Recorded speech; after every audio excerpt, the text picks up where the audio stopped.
Hello and welcome back to another video. This is my first video in a little while.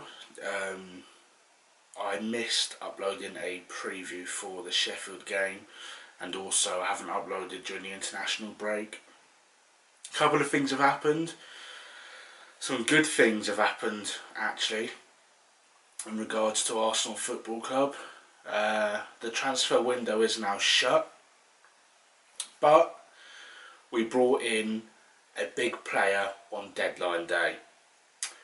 So I woke up on deadline day, was looking at the headlines, and there was a few little rumours on Twitter that we were going to activate the release clause of a certain player. There wasn't many verified accounts, talking about it or anything, so I was just taking it with a pinch of salt at first until the reliable accounts started reporting it. And what they were reporting is that Arsenal were going to activate the release clause of Thomas Partey. Now, everybody's done videos about this. I decided not to. I just wanted to wait a little bit, let everybody else get their videos out. I mean, people wanted to be excited about the news straight away and get their views out on it. I was just with my brother. We were excited that we saw that we were gonna activate his release clause. I was sitting in all day just waiting for updates and updates, and then eventually 11:15 PM on deadline day there was a video on Arsenal's Twitter that announced the arrival of Thomas Partey. Now, he went straight onto international duty. He did all of his medicals in Spain, and we had to wait until only a few days ago, after he got back from international duty, in fact it was Wednesday, yesterday, for all of the pictures and videos, interviews, his press conference that he did for the media to come out on the Arsenal pages. But yeah, he is an Arsenal player. I'm so happy about it. Mikel Arteta is really building something at the club. It seems like we've got like a spine to our team now. I'll be talking about that in a minute. But yeah, for now, let's switch our attention to the upcoming game. So international duty is finished and we turn our attention back to the Premier League. We have a game on Saturday against Manchester City at the Etihad Stadium. Now, I think this might be a good time to face Man City. They've had a few rocky results recently. They got beaten 5-2 by Leicester. They drew with Leeds. They've got injury problems. I think that it's a good time to play them. I know that our record at the Etihad is very bad, but hopefully with the way that the teams are looking going into this game, we might actually have a chance. Our last game in the Premier League, we beat Sheffield 2-1. We did have a nervy end to that game after David McGoldrick scored a goal to make it 2-1 with about 12 minutes to go. We held on, we got through it, and we took the 3 points. We have 3 wins out of 4, and we go into a little run now of City away, Leicester at home, and then Manchester United away, where people are saying that it's going to be tough. I think that we'll get 7 points minimum out of those 3 games. I could be terribly wrong, but I'm saying that we will get 7 points minimum out of the next 3 games. Like I said, City, little bit off form going into this, and certain Kevin De Bruyne might not be ready to play the game. So with that being said, I'm going to take you through my starting lineup. This is going to be what I would choose, because there's a little bit of a tweak that I'm going to do to how I normally do these predicted lineups. So I'm going to start, and first of all what I'm going to say is that I will change the formation to a 4-3-3. And in goal it's going to be Bernd Leno. Number one keeper, no debating, he will start in goal for us against Man City. Right back, I'm going to go for Hector Bellerin. His form's improved recently. He's actually been putting in some decent performances. He got assists in the last few games. He's been in the right wing back role. He's been trying to help out the right centre back when we're on the back foot, and we can't really take him out because he's been putting in the performances that we want to see. So at right back I'm going to go with Hector Bellerin. Right centre back I'm going to put David Luiz in there. People will say that David Luiz in a 4, liability, he's going to make a mistake, you can't trust him. The reason why I've put him in this back 4 is because, as you'll find out later, I've got protection in the midfield. I think that he's got the experience. He knows that he's made a mistake in this fixture before. He knows that he needs to be switched on. He needs to be focused, and hopefully he won't be making those mistakes again. He can also help the guy that's going to be next to him because of the languages that they can speak to each other. They can communicate well.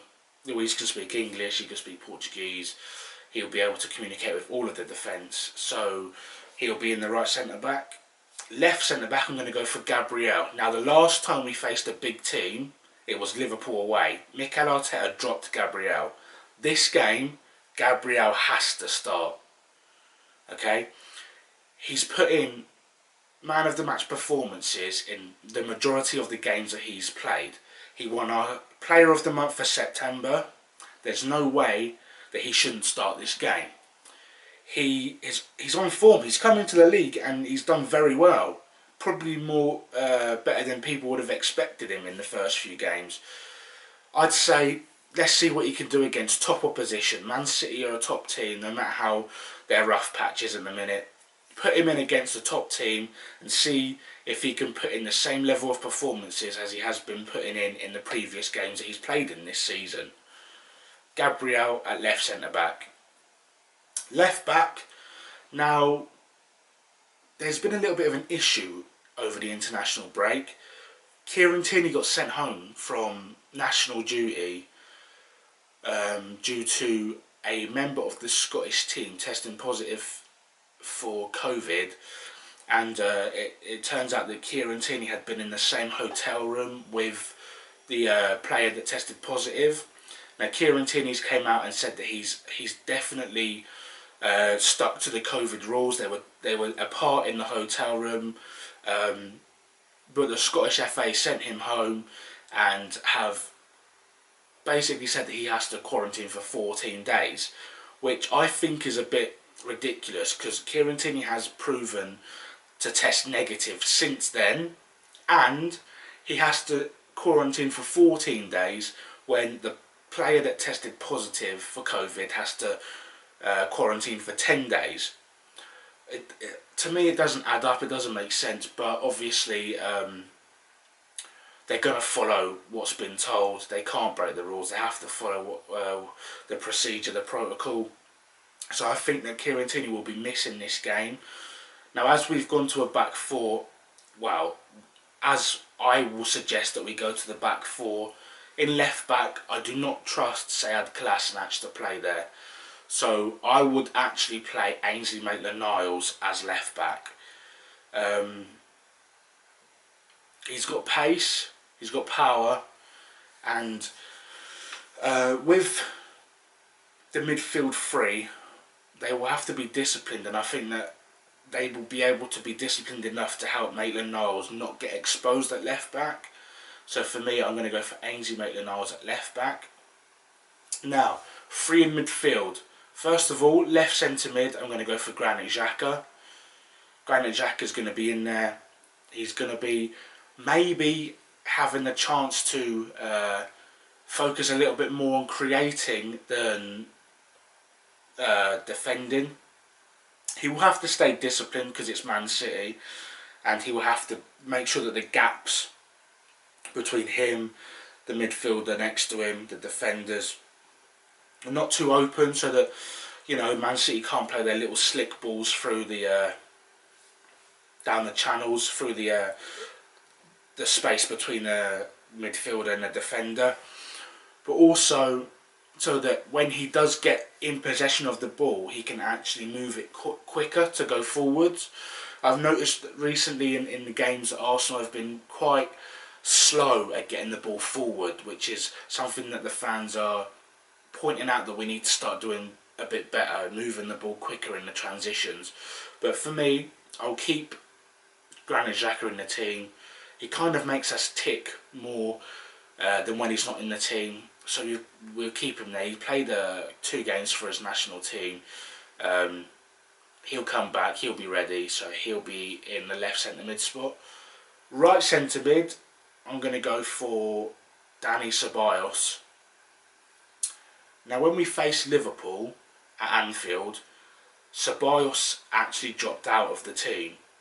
Now, when Ceballos came on in that game, he actually played really good. He only had about 20 minutes, but he did create a big chance for Lacazette.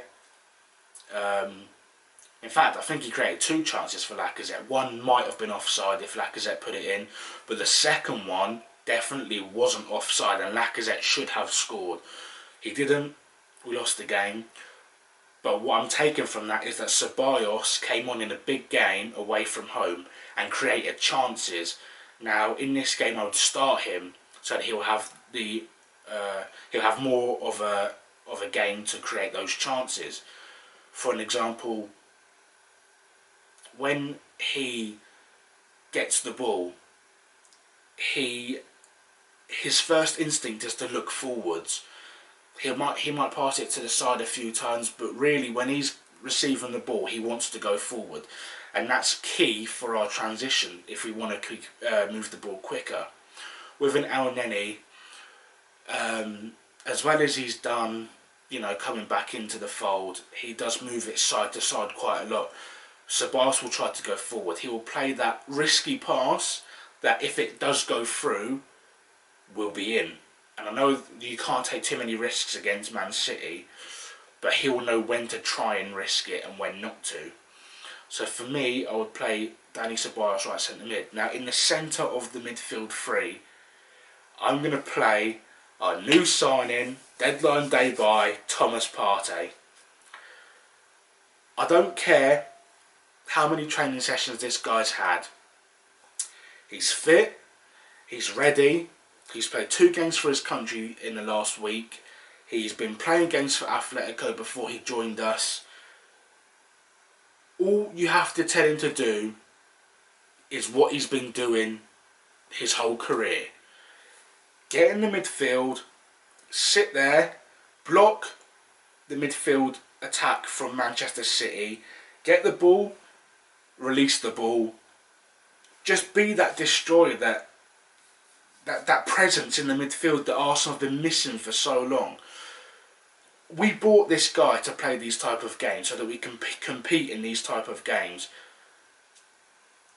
I don't want to see us go into that game on Saturday without Thomas Partey in our starting lineup. With Mikel Arteta, I think that he might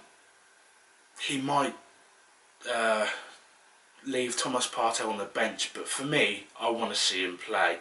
We've signed him, 45 million, we paid the money for the player that we think can transform our midfield. It's a big game away from home, play him. I would just play him. So for me, in the centre of the midfield, our new signing, Thomas Partey, I would play him. Now, moving on to the front 3. On the left-hand side, I'm going to play Willian. Yep, I know. A bit of a controversial one. I said before that I feel like Willian will play in most of the big games for us this season. I just feel like Arteta likes the way that he can carry the ball. I think that Arteta likes the way that he's got that big game experience. You know, he's been there, done it. He can guide the players through it, and he does have quality. He can take set pieces, and I feel like it's a better option to have Willian on the left, so that we don't have to play a young lad like Saka as well as he's done. I feel like Willian's more, just more ahead of the, shall we say, ahead of the pecking order when it comes to the big games than Saka. So for the left wing, I'll play Willian. Right wing, I'm going to play Nicolas Pepe. Again, hopefully for this game, Nicolas Pepe can start causing problems. He came on against Sheffield, he changed the game. He scored our second goal against Sheffield because the ball got played into him and then he could drive at the defence. This is what Pepe loves to do. This is what Pepe was doing for Lille all the time. He'd pick up the ball, drive at the defence. We got the ball to him against Sheffield when he was facing the goal that he was going to attack and he had space. He came inside a little bit and then he curled it into the corner. That's the Pepe I want to see. I want to see him causing the Manchester City fullbacks problems. I want to see him causing Manchester City defence problems. I want to see him link up with the striker. I want to see him, just put in one of those performances that will show the league that Pepe is here and he's just going to get better. I'm sick of hearing this Pepe slander just because he cost 72 million. We haven't even paid that full amount yet. The deal was an instalments deal. I just want Pepe to prove everybody that's been doubting him wrong. And I know that he can do it. So hopefully in this game, he can prove that he has got what it takes to be a key player in this team. So right wing, I'll start Nicolas Pepe. And up front as the striker, I'm going to go for a Pierre-Emerick Aubameyang. Moving him central now. There's no excuses. I don't want to see him on the left anymore. I know there's Lacazette, I know there's Nketiah, but Aubameyang is the goal scorer. We have to get this guy down the middle. When we moved to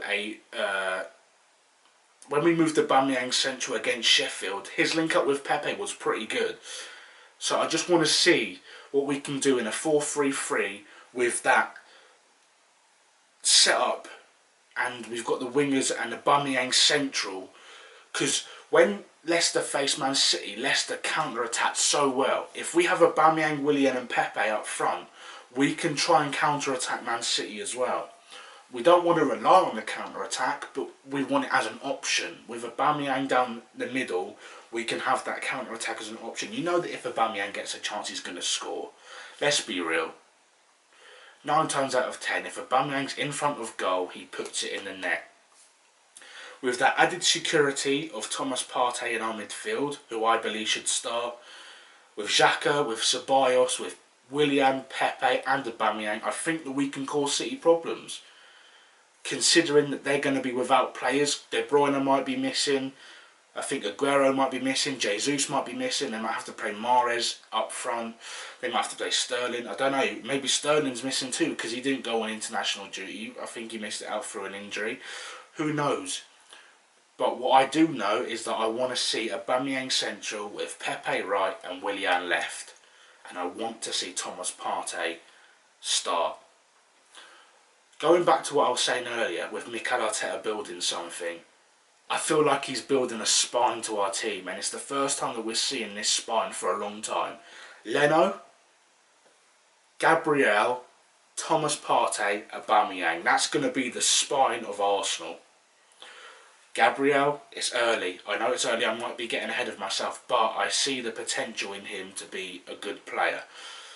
We can get that spine sorted, and then next transfer window, sorry, not the January one, probably the one next summer when we have the likes of Ozil, Mustafi, Socrates, David Luiz, all of these big contracts ending, and then we can go and find out the missing pieces to the squad once those players have gone. For example, another centre back to partner Gabriel, get Saliba involved and you know, ready to come into the first team.